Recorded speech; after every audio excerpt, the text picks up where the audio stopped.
Hey guys, welcome. Yeah, so first and foremost, if a number is divisible by 9, then clearly it's divisible by 3. But yeah, by the end of this video, you're going to understand why, and yes, I said why, the divisibility rule for 9 works the way that it does, and therefore why the divisibility rule for 3 works the way that it does. Now, let's begin with this, which is, I know that all 4 numbers here are divisible by 9, and therefore they're divisible by 3.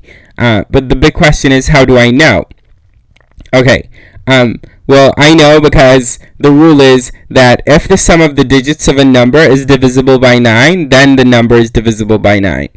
Okay, so 342 is divisible by 9 because 3 plus 4 plus 2 is 9, and that's divisible by 9.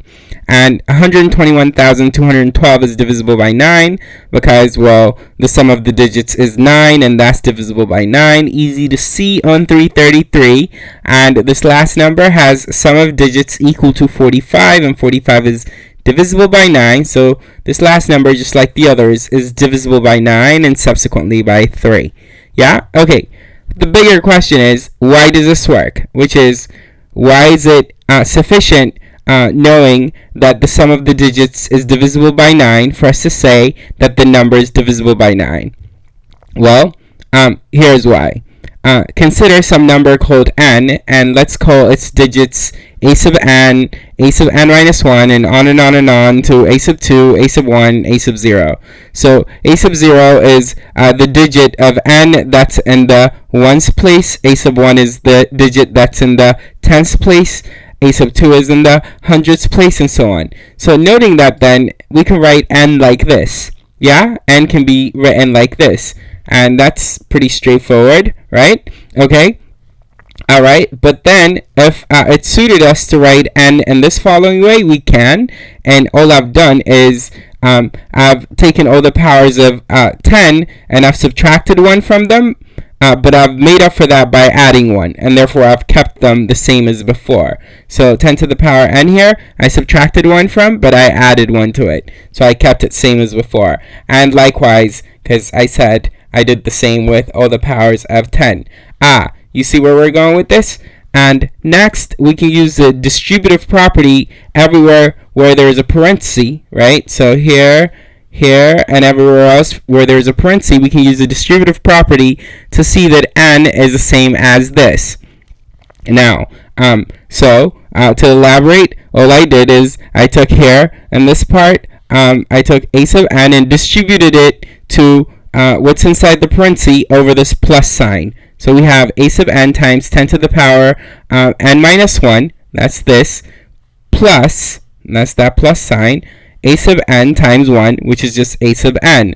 And did similar in this part, right?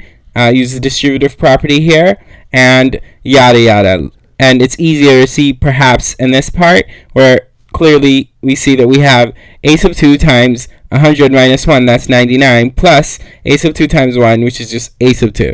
Yeah? Okay, cool. Now, notice that for a positive n, 10 to the power n minus 1 is divisible by 9, right? For any positive n, 10 to the power n minus 1 is divisible by 9. It's easier to see here.